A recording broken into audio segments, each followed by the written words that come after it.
Greetings, my friends. And today, December the 4th, the second Sunday of Advent. And again, we notice around town Christmas lights up, songs about Christmas and all the rest of it. So it's already entering into our part of our journey here as people, as we move towards Christmas and its various meanings for various people. Now, I know that I introduced the notion of two paradigms. The traditional paradigm, which goes back to the story of creation in the Old Testament and comes there, and it's the fall redemption model. Fall redemption and atonement. It's a way of looking at life and a way to believe and to act. So you have your traditional, but now that we are growing in our knowledge of science, we are combining our faith story with science and science with our faith story and get a much more complete or holistic picture for our new paradigm, which I call the evolutionary paradigm or the Great Spirit paradigm, whichever you wish. And of course, today's readings confirm this. In the first reading from Prophet Isaiah, it says the Spirit will rest on him. Again, it's a reference to the Spirit that even in the Old Testament time, they had that sense of Spirit. And of course, when you get into the Gospel, you see that Jesus himself was familiar with the notion of Spirit. He said, be baptized with the Holy Spirit and fire. So it's not only a spirit, but it's a spirit with fire. And for growth and transformation. So that's kind of what you're looking at here. And that moved me then to talk about the whole notion of that new paradigm. And the new paradigm is the evolutionary one. And it begins, well, I guess even before creation, if you will, the notion of the Great Spirit. And we lost track of that, of course, and never really had it, because St. Thomas Aquinas, one of our great theologians, took the philosophy of Aristotle, Christianized it, and in many ways the thoughts of Aristotle became very much a part of the Christian belief system. Well, we're moving away from that, and a much longer story. It goes all the way back to and you can't say it goes back to the beginning, because even Thomas Aquinas said God is the uncaused cause. In other words, he's trying to say there is no beginning, and that's hard for get our minds around, because we want to say, when did it all start? Well, who knows? Who knows? But then, nevertheless, today's readings tell us focus on what we know. And that is the Spirit. And the Great Spirit then becomes the life force. And it begins with the cosmos, and then the universe, and down from there all the other ways in which various life forms took place. And so that brings us to the word that's used at the Great Bang, the Big Bang. It says that the Spirit became one with matter. It's embodiment. That the Spirit is embodied in matter. Spirit is embodied in matter. And that's really the key to understanding the new paradigm. Now, when we use the term body, we often think of the human body, which is a beautiful organism, no question about it. It's a fantastic organism that works so well for a number of years. But to get our head around an organism that is much bigger than humans, longer lasting, goes back 14 billion years when embodiment started. Embodiment, body within and out. So you have the Great Spirit, who somehow had a sense of moving forward, being alert, if you will, in the future, But in order for the Great Spirit to be seen and experienced, it needed a body. Sally McFay, in her book, Creation, the Body of God. So there you have it, in a nutshell. The body of God, it's organic. All of creation is organic. Julian of Norwich, all is one, oneness. And so when we can get a handle on that and expand our consciousness, and that's what the new paradigm does, it calls us to expand our consciousness beyond the traditional paradigm, which is only 6,000 years old, to expand it into this here 14 billion years old of revelation. And that's why we say that in a very real way, all of creation is a revelation of the Great Spirit, the life force that was moving and set into motion what we call evolution. And setting into motion what we call evolution, then you have the body of God. What does it look like? And of course, to do this, all we have to do is study creation. And creation is the first Bible. The written Bible, which is only it's almost 4,000 years old, if you will. Pretty small potatoes when you think of the universe as the first Bible. And to study that and to see what it tells us about embodiment. And it tells us that all of creation is a body, an organism. And as a result of that, it's also part of the process of evolution. In other words, it evolved over a period of billions of years. And even here on planet Earth, eventually evolves into life. But it's life birthing life. And that's something that we have not been accustomed to thinking, that it births the organisms, which began when it split into two organisms. The beginning of life on planet Earth, it gave birth to other organisms, and other organisms, and organisms, but they're all one. The same life force in all of them, the Great Spirit.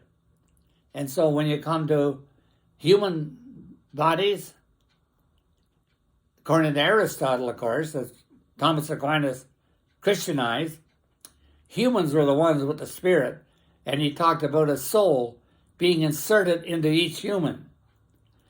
And that carried for a while.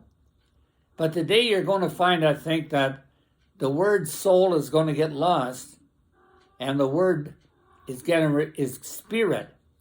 That all of creation is inspirited. That we as humans are spirit people. And so are the animals. And so are the trees, and the oceans, and the mountains, and all of creation. And all are birthing. It's a one big birthing. From the Big Bang, it's one tremendous birthing down through those 14 billion years, even to our planet Earth. And so when you talk about bodies, we have to recognize that all of creation, we're a part of it, and it's a part of us. We are part of the oceans. We're part of the mountains, and they're part of us. We're part of the trees and plants. We're part of the birds, and the birds are part of us. And animals, same thing. And again, St. Thomas Aquinas defined humans as rational animals. We still have that aspect of being animals to us. But when you look at the big picture, what you see is a process of evolution or a process of becoming. Becoming for 14 billion years. And of course today, you could even say, instead of saying human beings, you could say human becomings. Because let's reduce it really to a very practical level. when it comes to the internet and computers, how often parents will tell me, or even grandparents, see, I got stuck. And my grandchild came in, and I said, I'm really stuck with this thing on my computer. And the little child goes to the computer and goes, clickety, clickety, clickety, click. There you are, Grandpa. It's all fixed.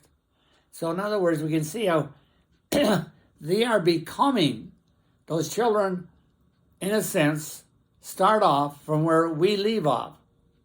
And that's part of the becoming.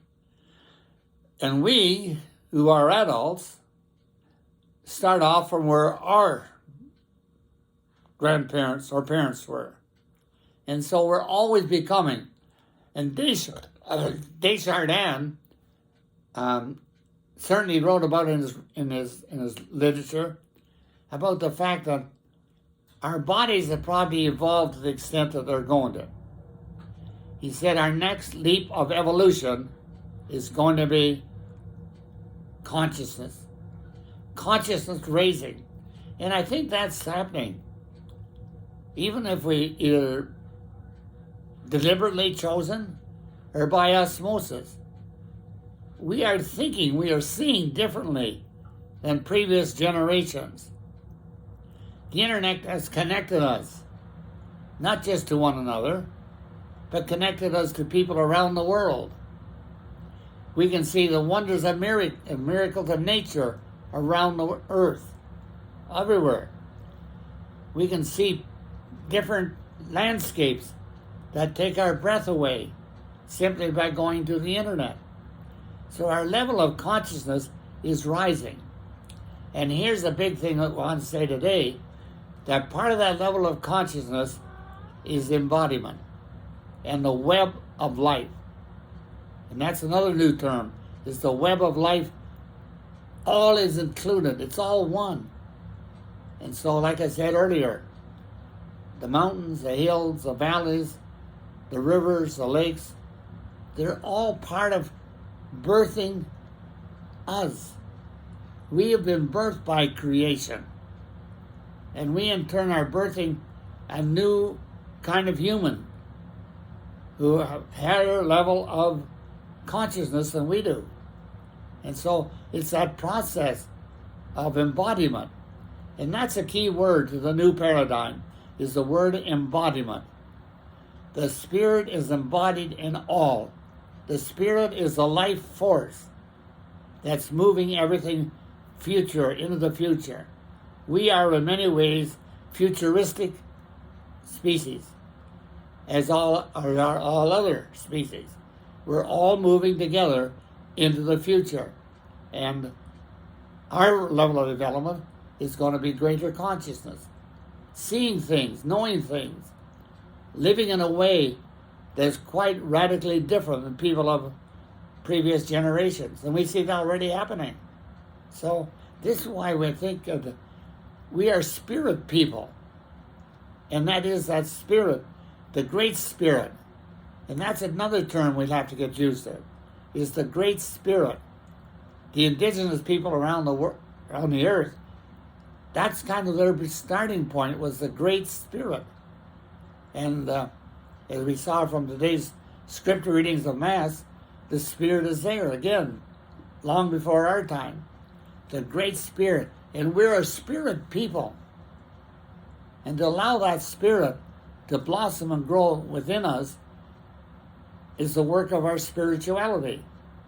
And the work of our spirituality, so we can grow in our becoming ever more human. And then, of course, we can talk about what are the ramifications of becoming more human. How do we see life different? And how do we develop a different lifestyle, a different way of being, when we realize we're all one, we're relatives. We are really all relatives. Certainly it puts an end to violence and war for sure, or at least it would, if people could really see it. It would put an end to violence and war. It would certainly nurture and foster compassion and justice and other ways of relationships. And that'd be the big thing, is nurturing and fostering relationships. and the other two too, that all of life would thrive, not just the privileged few, but all people, all animals, all plants. Creation itself would thrive in the new paradigm. And certainly we know that with the culture of death that's raging in our world today, it's far removed from the notion of a life force that's creative and compassionate and just. And so we have a long way to go. We have some things we need to correct in order to become, and it'll never end. Becoming, who knows? How many billion more years? Who knows? We don't need to know. What we need to know is how we live in our generation. God bless.